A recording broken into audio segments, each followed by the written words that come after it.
Sir నమస్కారం sir. నమస్తే అండి. సార్ అంబటి రాంబాబు గారు ఒక ప్రెస్ మీట్ పెట్టి పుష్ప 2 గురించి కొన్ని కామెంట్స్ అయితే చేశారు సార్.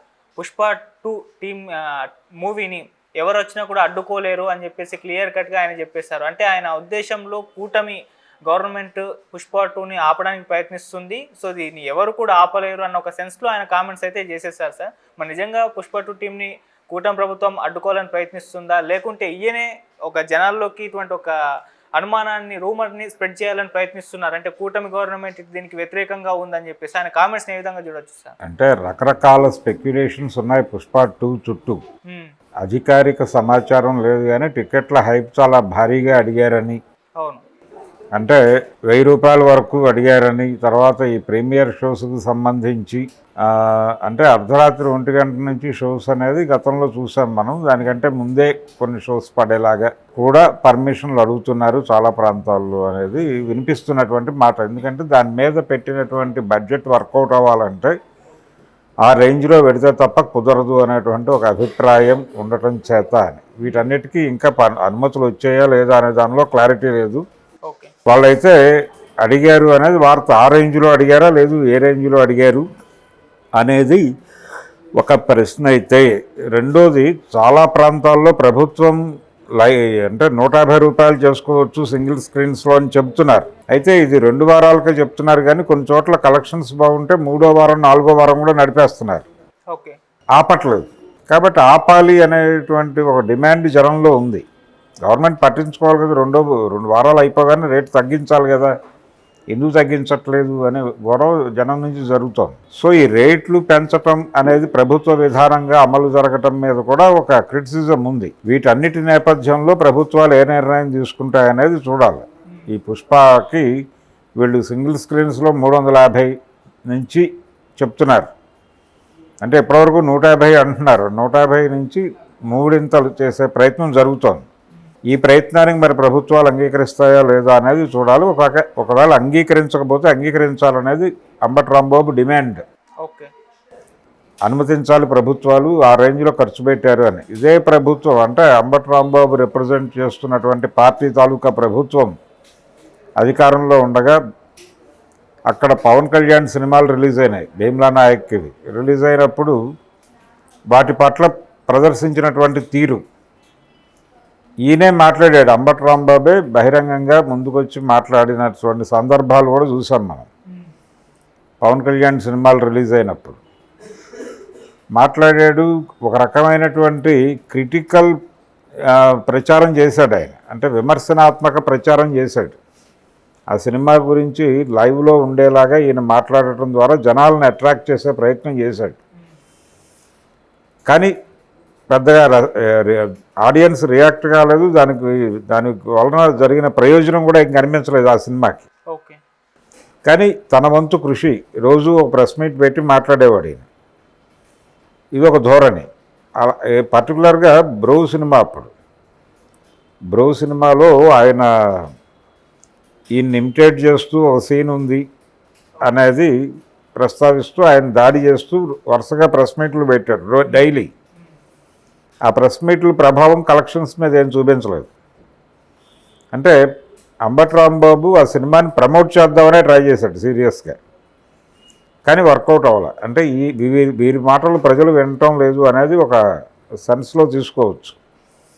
ఇప్పుడు ఆయన పుష్ప 2కి ప్రచారకర్తగా బాధ్యతలు నిర్వర్తిస్తున్నట్టుగా కనిపిస్తుంది. అంటే ఒక కాంట్రవర్సీ క్రియేట్ చేసే ప్రయత్నం, ఒక అనుమానం ప్రజల మనసుల్లో నాటే ప్రయత్నం. ఈ నాటటం అంటే ఆల్రెడీ ఒక గొడవ జరుగుతోంది. పవన్ కళ్యాణ్ వర్సెస్, అంటే mega fans versus Allu fans అనే ఒక యుద్ధంలో అల్లు అర్జున్ని ఆల్రెడీ వైసీపీ భుజాన్ని వేసుకుంది. అంటే మొదటి నుంచి వైసీపీ ధోరణి చూస్తే ఒక ఏరియాలో ఒక రిప్రజెంటేటివ్ అంటే ఒక బలమైనటువంటి శక్తి దగ్గర నుంచి కొంత భాగాన్ని షేర్ చేసుకోవటం. ఉదాహరణకి తెలుగుదేశం పార్టీ అధినాయకుడు అనగానే ఇమ్మీడియట్గా గుర్తుకొచ్చే పేరు నందమూరి తారక రామారావు. ఆయన ఇమేజ్ గుర్తొస్తుంది. అందుకని ఎన్టీఆర్ ఆ పార్టీతో లేడు.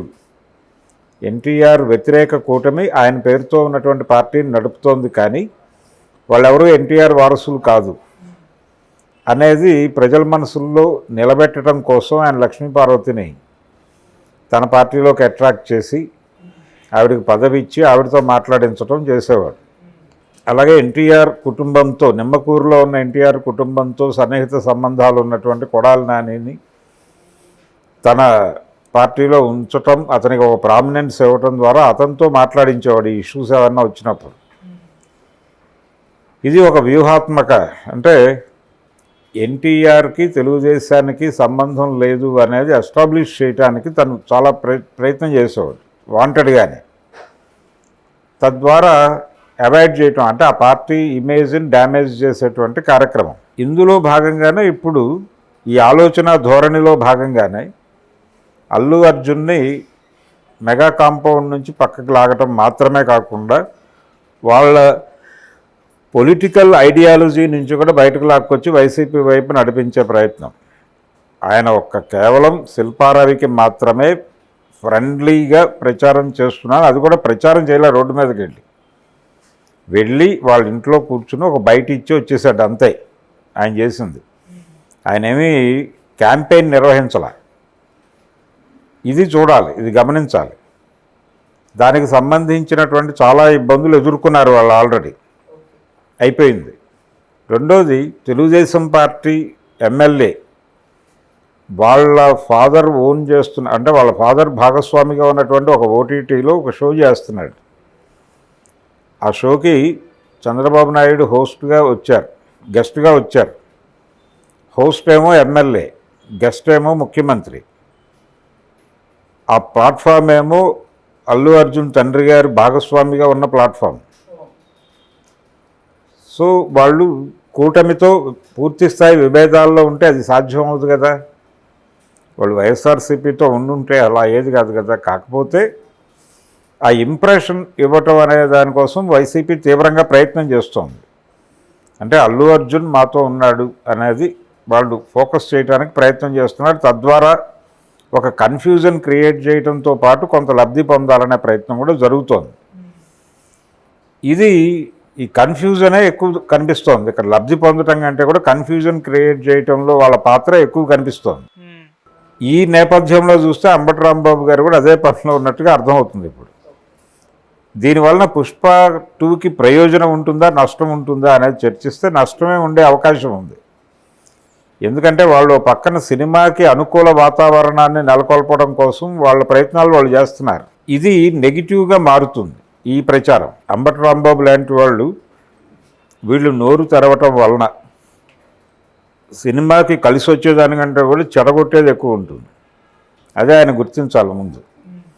అంటే రాజకీయ అభిప్రాయాలు ఆ సినిమా చుట్టూ తిప్పటం అనేది ఇబ్బందికరం సినిమాకి. అంటే ఒక కొత్త కాంట్రవర్సీని రేకెత్తించినట్టు ఉంటుంది, అది ఆయనకు తెలియాలి. కాబట్టి అంబటి రాంబాబు గారు ఇలా మాట్లాడటం అల్లు అర్జున్కి ఇబ్బందికరం అనే విషయం అల్లు అర్జున్ గారు కూడా గుర్తించి, ఓకే బాబు నువ్వు ఇలా మాట్లాడకు అనైనా చెప్పాలి. ఇప్పుడు ఆ రోజున ఆయన చేసినటువంటి నెగిటివ్ పబ్లిసిటీ కూడా బ్రో సినిమాకి ఏమి ఉపయోగపడాల, ఈ సినిమాకి అసలు ఉపయోగపడదు.